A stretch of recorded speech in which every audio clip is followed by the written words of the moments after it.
Y bueno, nosotros ya estamos con Duro y a las cabezas con Ivonne Melgar, que nos dice que sigue para Michoacán. Buenos días, ¿qué Muy sigue? buenos días. ¿Qué sigue? La pregunta empieza a ser respondida de alguna manera en la prensa nacional, Vianey, con el señalamiento de que Michoacán no es una entidad, no es un caso aislado, es quizá el síntoma, la señal de que hay que cambiar de estrategia en materia de seguridad. Algo hay que hacer frente a Michoacán, donde, de acuerdo con la principal hoy de Excelsior, el ejército vigila a Patzingán. 3 detenidos por los atentados del domingo. Federales asumen la seguridad en uno de los principales municipios de Michoacán afectados por la violencia.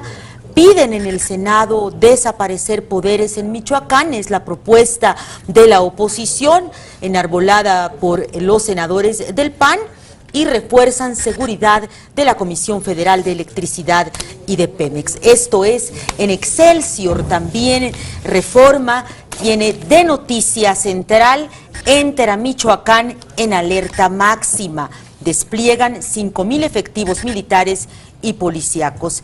Señalan fuentes a los templarios como responsables de ataques a la Comisión Federal de Electricidad. En la misma presentación informativa se destaca la declaración de la Secretaría de Gobernación a cargo del vocero del Gabinete de Seguridad, Eduardo Sánchez, que dice: son actos vandálicos. Le baja 2 rayitas al tema del terrorismo. Así es, eso lo señala, lo deja en actos vandálicos, dando pues un freno a la interpretación, como tú bien señalas, Vianey, de que podría tratarse de actos terroristas. Milenio, Ejército y Policía Federal a la caza de los saboteadores, patrullaje en 12 municipios michoacanos, el servicio eléctrico de nueva cuenta al 100%, 2 hombres muertos a tiros y 3 detenidos por ataques a instalaciones.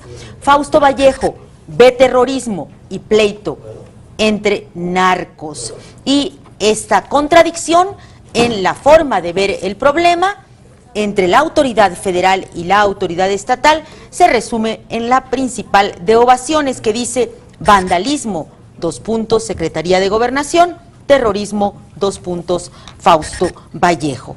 Y Reporte Índigo destaca la mano que prende la bomba, preguntándose de dónde vienen estos ataques. Vianey, muchas reflexiones que compartir y todas apuntando en el mismo sentido.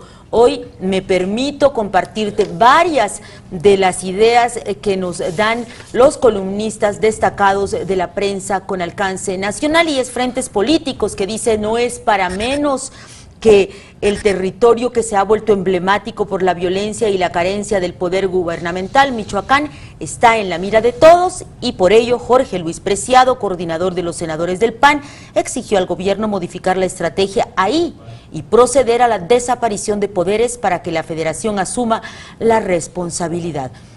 Roberto Gil Suar, también senador, añadió que es evidente que el gobierno estatal no puede y es preciso proceder a esa instancia que, por otra parte, marcaría un hito histórico. El tema de la violencia michoacana fue llevado por Luisa María Calderón a la tribuna del Senado. Los ojos están puestos en donde gobernaron el PRD y el PRI, pero ¿qué dicen de los estados panistas que gobiernan o han dejado en las mismas condiciones? Esto dice Frentes Políticos de Excelsior.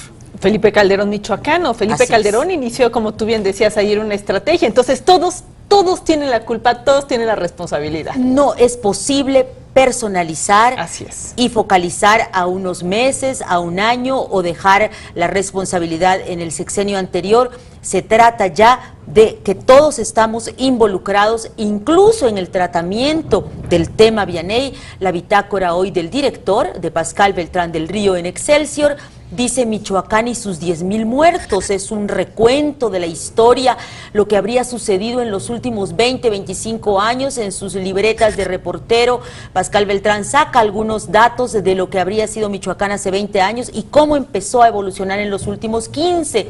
Pero al final de su texto se pregunta: ¿qué hacer con Michoacán? ¿Desaparecer los poderes? Esto es algo que no ocurre, dice, a nivel estatal desde hace 38 años. El Senado tiene capacidad de hacerlo de acuerdo con el artículo 76 de la Constitución, pero los partidos parecen no querer aplicar una medida que después pudiera revertirse contra ellos. Suspender algunas garantías individuales para cuando menos establecer un toque de queda en la entidad. Esto no ocurre desde la Segunda Guerra Mundial. Son medicinas que no se han probado desde la etapa autoritaria del país. No hay garantía de que funcionen, pero tampoco han servido los discursos triunfalistas ni los desplantes de poder. Así que probamos la medicina o dejamos que Michoacán se pudra y vaya a elecciones en 2015 en medio de la descomposición. Pues es que no va a aguantar. No va a aguantar. No, o sea, 2015 en el que no va a aguantar este mes, ¿no? Es una coyuntura que obliga al replanteamiento y todos los columnistas nos lo están señalando en esa dirección. Es el caso de Félix Cortés Camarillo, hoy bajo el título de Caminos de Michoacán en su cancionero. Dice, como decía la abuela, algo malo ha de tener el agua que tienen que bendecirla y algo ha de tener el poder que nadie quiere soltarlo, aunque no lo ejerza. La prueba capital de la capacidad de gobierno del régimen de Enrique Peña Nieto no es sortear los obstáculos de una reforma energética urgente y benéfica, o las trampas de una miscelánea fiscal mal hecha y peor defendida. Su prueba de fuego es la ingobernabilidad michoacana que, si se descuida, puede repicar en otros estados. Basta que esas entidades hayan estado sometidas por parte de sus gobernantes en el pasado reciente a expoliación, violencia, injusticia, arrogancia, malos tratos, carencia y corrupción. Seguramente hay una larga lista de aspirantes a desarrollar el mismo patrón de conducta errada que hoy mantiene cautivo a uno de los estados más bellos de México. Y la señal de alerta se extiende en las diversas páginas, en la pluralidad de las plumas mexicanas. Es Sergio Sarmiento en Jaque Mate, hoy bajo el título de Ingobernabilidad en Reforma, donde dice que el gobierno de Peña Nieto está perdiendo el control del país. Los ataques coordinados a subestaciones de la Comisión Federal de Electricidad y gasolineras en Michoacán son solo una parte del inquietante panorama que se dibuja en el país. Quizá el grupo que llevó a cabo los ataques de la noche del 26 al 27 de octubre no era profesional. Es difícil pensar en una organización terrorista que utilice bombas Molotov en lugar de granadas o explosivos de alto impacto, pero el que estos ataques de aficionados hayan podido dejar en tinieblas a 420,000 michoacanos no es indicativo de la fragilidad de la infraestructura nacional. Se pregunta Sergio Sarmiento. Si es terrorismo, muy mal. Si algunos novatos pueden hacer palidecer al Estado, muy mal. Exacto. Es el punto, quizá el punto no son los calificativos, no son solo los conceptos, sino qué hacemos con el escenario que tenemos enfrente. Ciro Gómez Leiva en Milenio, bajo la cabeza de pinche necedad, recuerda que en el número de la semana pasada, en The Economist, se cuestionó si el presidente Peña Nieto tiene una alternativa seria contra los criminales. La revista inglesa, dice el columnista, analizó las lóbregas cifras de secuestro y extorsión, así como la lenta y poco creíble renovación de las policías, para concluir que el gobierno mexicano le está restando importancia al problema del crimen. Justo lo que la administración peñanietista no habría querido leer en la víspera de su primer aniversario, y menos en la prensa extranjera, dice Ciro Gómez Leiva, pero por más que se intente eliminar las notas e historias de violencia, estas se escurren bajo la puerta porque ahí siguen y existen y son incontenibles. En el mismo tema, Leo Zuckerman hace un recuento de lo que habría sucedido en los 10 meses del sexenio. Se llama así su columna, 10 meses del sexenio, 10,000 ejecuciones. Y ojo, aguas con este señalamiento sustentado en cifras oficiales. Dice, en Guerrero, con todo y las lluvias, las ejecuciones subieron 10% en septiembre. La violencia no amaina en ese estado. No sorprende que Acapulco siga siendo el municipio más violento del país, con 72 ejecuciones en septiembre. Mucho se habla de Michoacán como foco rojo de la violencia en México, pero en septiembre ese estado se colocó en el 11º lugar de las 32 entidades federativas. Incluso hubieron más ejecuciones en Morelos, que es un estado más chico. Ocupó el 7º lugar del ranking de homicidios relacionados con el crimen organizado en septiembre.